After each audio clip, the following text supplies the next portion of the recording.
अब भारत मंडपम से देख रहे थे, जहां पर प्रधानमंत्री नरेंद्र मोदी श्रील प्रभुपाद की 150वीं जयंती पर आयोजित कार्यक्रम में शामिल हुए और प्रधानमंत्री ने वहां पर एक सिक्का और स्मारक डाक टिकट भी जारी किया। प्रधानमंत्री ने कहा कि बेहद अनुपम ये समय है जब हम अपनी आध्यात्मिक विरासत को और आधुनिकता को साथ साथ लेकर चल रहे हैं।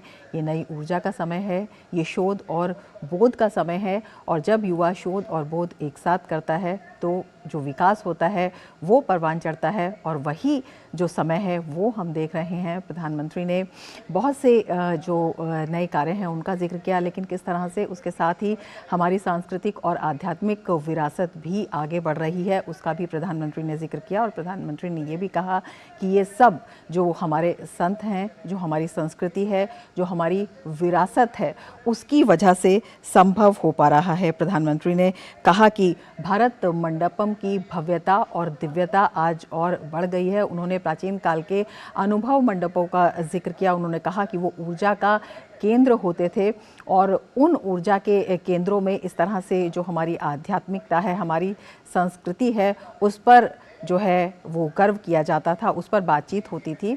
और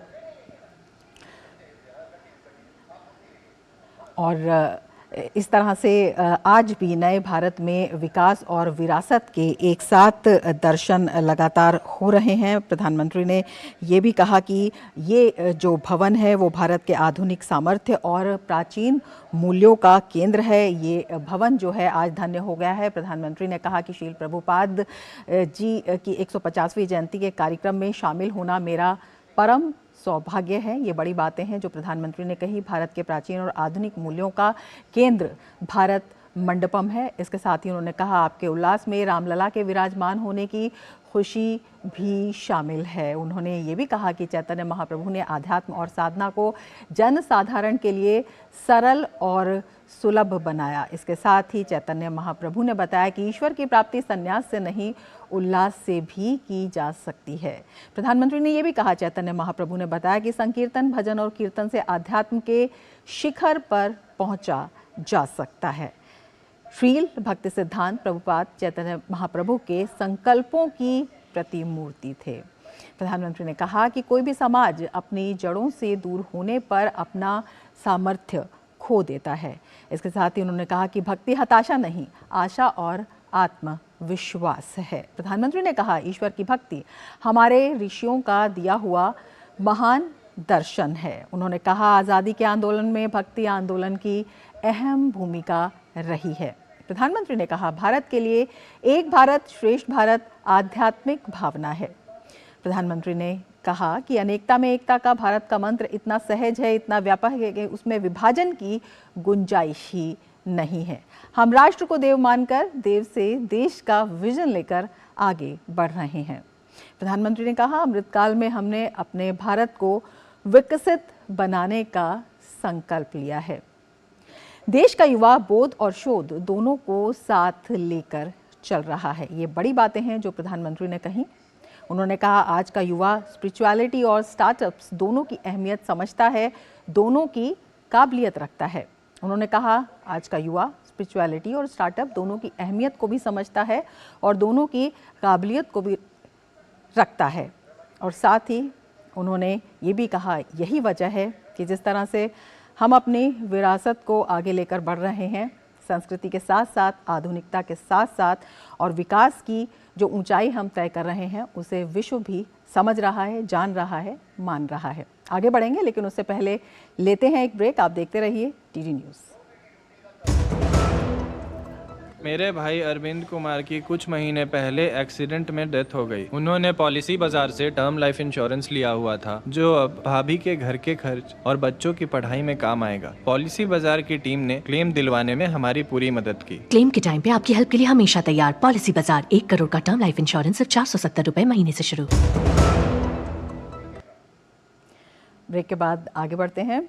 राज्यसभा से कई सांसदों की विदाई पर प्रधानमंत्री नरेंद्र मोदी ने सदन को संबोधित किया। प्रधानमंत्री मोदी ने पूर्व पीएम मनमोहन सिंह की जमकर तारीफ की। उन्होंने कहा जब भी लोकतंत्र की चर्चा होगी मनमोहन सिंह याद किए जाएंगे।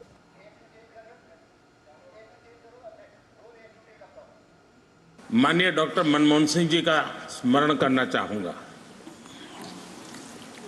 6 बार इस सदन में वो अपने मूल्यवान विचारों से और नेता के रूप में भी और प्रतिपक्ष में भी नेता के रूप में उनका बहुत बड़ा योगदान रहा है। वैचारिक मतभेद, कभी बहस में छिटाकशी, वो तो बहुत अल्पकालीन होता है, लेकिन इतने लंबे अरसे तक जिस प्रकार से उन्होंने इस सदन का मार्गदर्शन किया है, देश का मार्गदर्शन किया है, वो हमेशा हमेशा जब भी हमारे लोकतंत्र की चर्चा होगी तो कुछ माननीय सदस्यों की जो चर्चा होगी उसमें माननीय डॉक्टर मनमोहन सिंह की योगदान की चर्चा जरूर। प्रधानमंत्री नरेंद्र मोदी ने कांग्रेस के ब्लैक पेपर पर तंज कसते हुए कहा कि आज देश समृद्धि के नए नए शिखर छू रहा है, एक भव्य दिव्य वातावरण बना है और उसको नजर न लग जाए, इसीलिए काला टीका लगाने का आज प्रयास हुआ है। आज देश पिछले 10 साल में समृद्धि के नए नए शिखर सर कर रहा है। एक भव्य दिव्य वातावरण बना है, उसको नजर न लग जाए, इसलिए काला टीका करने का आज प्रयास हुआ है। मैं उसके लिए भी खड़गे जी का बहुत धन्यवाद करता हूं, ताकि इस हमारी प्रगति की यात्रा को कोई नजर न लग जाए। पूर्व की यूपीए सरकार के दौरान आर्थिक हालात के बारे में विस्तृत जानकारी के लिए मोदी सरकार आज संसद में श्वेत पत्र लाने जा रही है। इस श्वेत पत्र में 2014 से पहले भारतीय अर्थव्यवस्था की स्थिति का विस्तार से जिक्र होगा। गौरतलब है कि मोदी सरकार कहती रही है कि कांग्रेस की अगुवाई वाली यूपीए सरकार के गलत फैसलों और नीतिगत जड़ता के चलते अर्थव्यवस्था की हालत काफी खराब थी। मोदी सरकार ने पहले गड्ढे भरने का काम किया और अब देश की इकोनॉमी सबसे तेज गति से आगे बढ़ रही है। इस बीच संसद का बजट सत्र भी एक दिन के लिए बढ़ा दिया गया है। इसका ऐलान कल ही कर दिया गया था। यूपीए सरकार के 10 साल के खिलाफ केंद्र सरकार द्वारा लाए जाने वाले श्वेत पत्र के जवाब में कांग्रेस ने आज ब्लैक पेपर जारी किया। कांग्रेस अध्यक्ष मल्लिकार्जुन खड़गे ने ब्लैक पेपर को पेश किया। हम आज black pepper against the government निकाल रहे हैं, क्योंकि वो हमेशा अपनी बात को पार्लियामेंट में जब रखते हैं तो बार बार अपनी कामयाबियों को सुनाते हैं और उनके फेल्यूअर्स को छुपाते हैं। केंद्र सरकार के 10 साल के कार्यकाल पर ब्लैक पेपर लाने को लेकर केंद्रीय मंत्री अनुराग ठाकुर ने कांग्रेस पर हमला बोला है। अनुराग ठाकुर ने कहा कि जहां प्रधानमंत्री की गारंटी हर जगह पास हो रही है, वहीं कांग्रेस हर राज्य में पूरी तरह से नाकाम रही है। उन्होंने कहा था 1 लाख सरकारी नौकरियां प्रति वर्ष मिलेंगी, यानी कि 5 लाख साल की। अब मुख्यमंत्री कहते हैं हमने कभी सरकारी नौकरी का नहीं कहा। मोदी की गारंटी पास हो गई, मोदी की गारंटी की साख बढ़ गई, वहीं कांग्रेस की गारंटियां फेल होती नजर आती हैं हर राज्य में। कांग्रेस तड़प रही है। राष्ट्रपति द्रौपदी मुर्मू ने नई दिल्ली में राष्ट्रपति भवन में अमृत उद्यान में विविधता का अमृत महोत्सव, एक सांस्कृतिक ओडिसी का उद्घाटन किया। 4 दिवसीय सांस्कृतिक उत्सव पूर्वोत्तर भारत की समृद्धि को समर्पित है। इस अवसर पर केंद्रीय मंत्री जी किशन रेड्डी, 8 पूर्वोत्तर राज्यों के राज्यपाल, केंद्रीय कानून मंत्री अर्जुन राम मेघवाल, केंद्रीय मंत्री किरण रिजिजू भी मौजूद रहे। ये कार्यक्रम संस्कृति मंत्रालय और पूर्वोत्तर क्षेत्र विकास मंत्रालय द्वारा संयुक्त रूप से उद्यान उत्सव 2024 के हिस्से के रूप में आयोजित किया जा रहा है। महोत्सव का उद्देश्य पारंपरिक हस्तशिल्प, हथकरघा, कृषि उत्पादों में आदान प्रदान को बढ़ावा देना और पूर्वोत्तर क्षेत्रों का विकास करना है।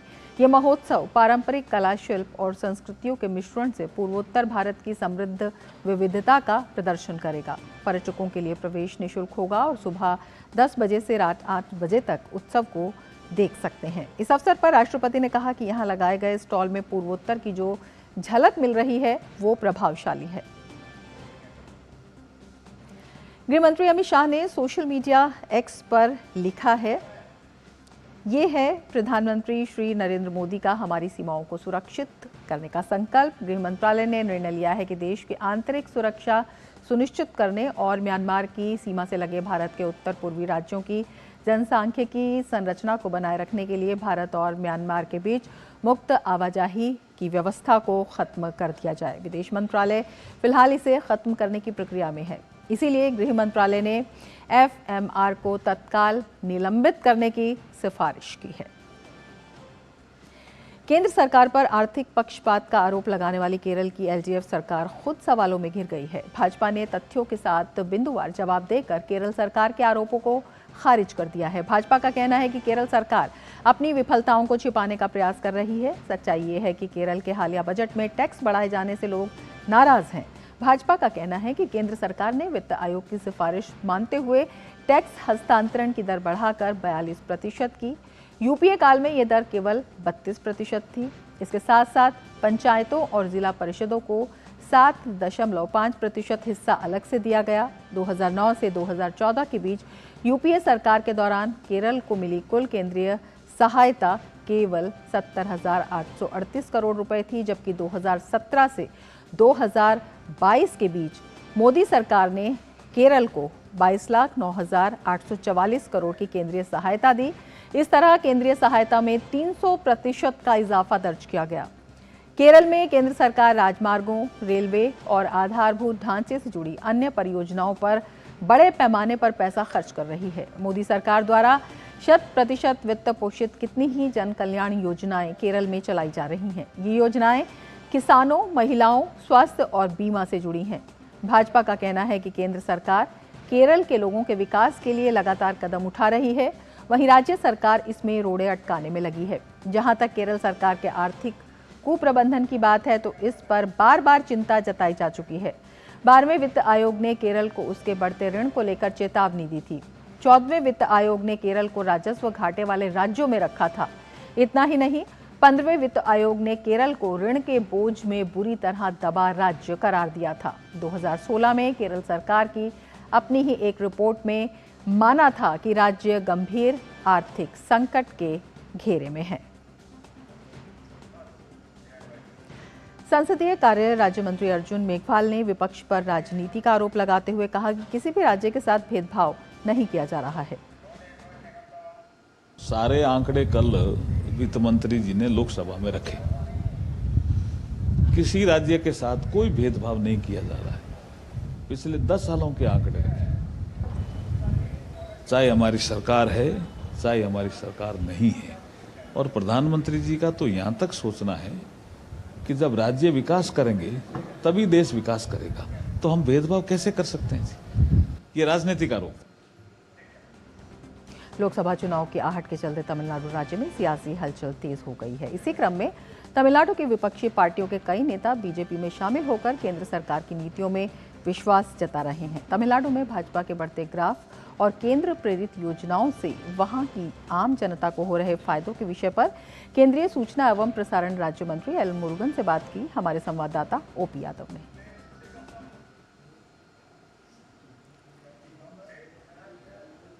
प्रधानमंत्री नरेंद्र मोदी के कुशल नेतृत्व में 48 साल 48 इयर्स अमेठी में इंडियन नेशनल कांग्रेस। केंद्रीय मंत्री स्मृति ईरानी ने कांग्रेस पर हमला करते हुए कहा कि 48 सालों तक उत्तर प्रदेश की अमेठी विकास से वंचित रही, जबकि लोकसभा में इसका प्रतिनिधित्व गांधी परिवार के लोग करते रहे थे।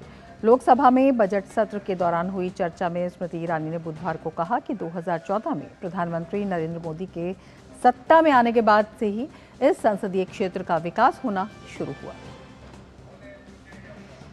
48 साल 48 इयर्स अमेठी में इंडियन नेशनल कांग्रेस के प्रतिनिधि रहे और आज अगर यूपीए के कार्यकाल में उस क्षेत्र में क्या हाल था जनता जनार्दन का, उसको उल्लेखित करूं तो सेंसस 2011 का यह आंकड़ा है कि सुल्तानपुर जिला जिसमें अमेठी समाहित थी उसमें लगभग 62% परिवारों के पास बिजली नहीं थी।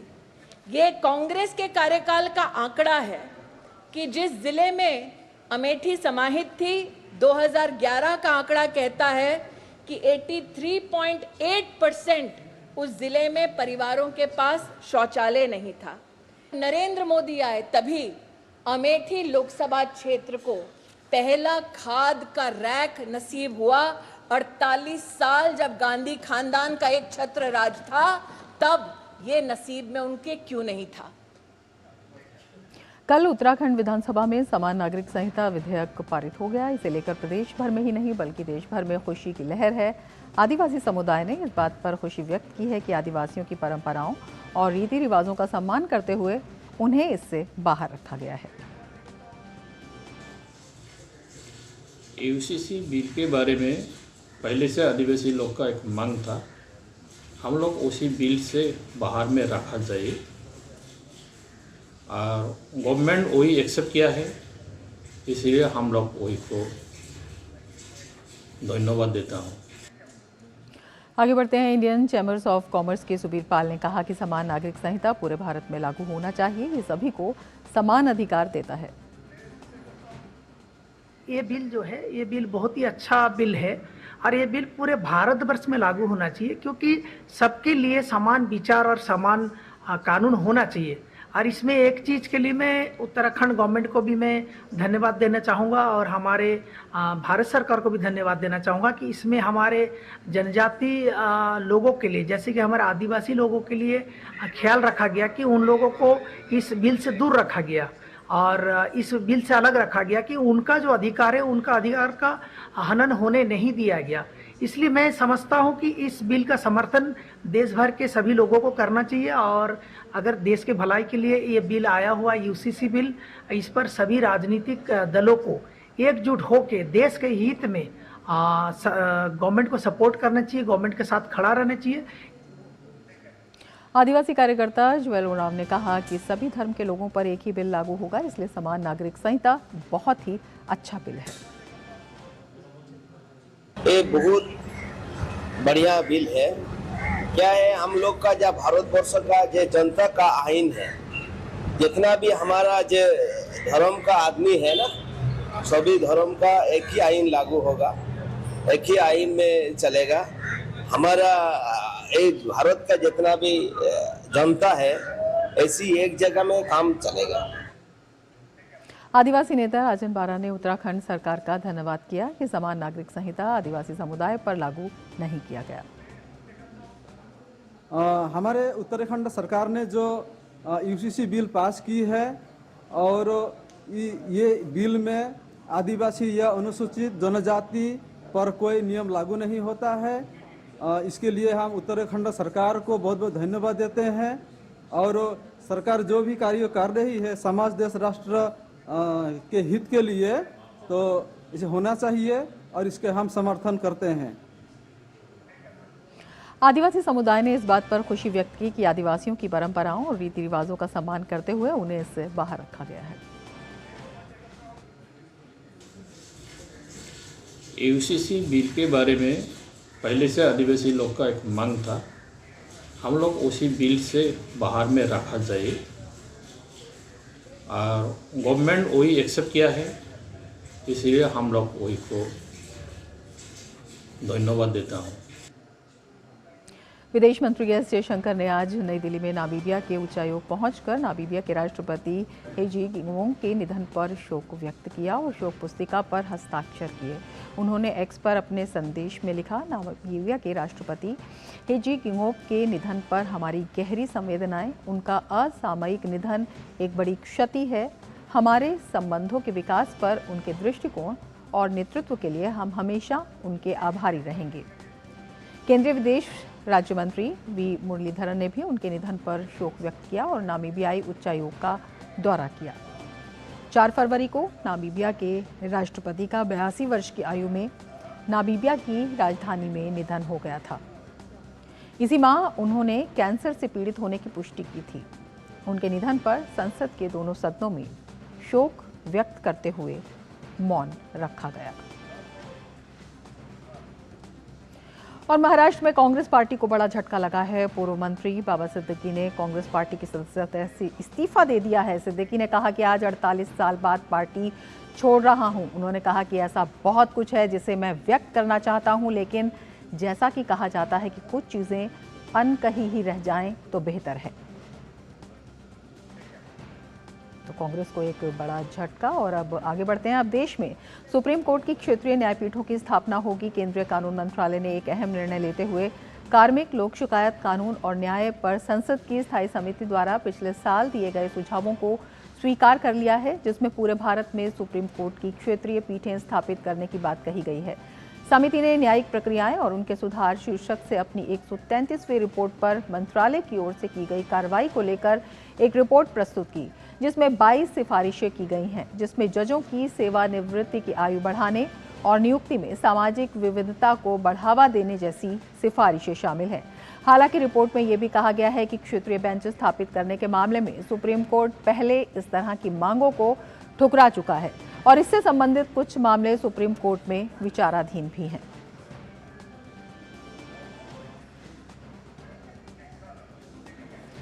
राज्यसभा के कई सदस्यों का कार्यकाल पूरा हो रहा है। स्वास्थ्य मंत्री मनसुख मांडविया भी उनमें से एक हैं। राज्यसभा में मनसुख मांडविया ने अपने कार्यकाल में कई संस्मरणों को साझा किया और कहा कि उन्हें सदन में बहुत कुछ सीखने को मिला। मुझे खुशी इस बात की है कि कई विषयों पर बहुत डीपली डिस्कशन होता है, ध्यान से समझते हैं तो उसके तर्क में कई मार्मिकता भी होती है, चाहे सरकार के पक्ष से हो, चाहे ओपोजिशन की ओर से हो। सभी को सुनने का मुझे बहुत रुचि लगती थी। 12 साल की यानी कि 12 इयर्स की इस यूनिवर्सिटी में मैं पढ़ा हूँ, मैं सीखा हूँ, मैं समझा हूँ। मेरे से हो सका इतना दिया है। इसके साथ ही मिड डे प्राइम में फिलहाल इतना ही। दीजिए इजाजत। नमस्कार।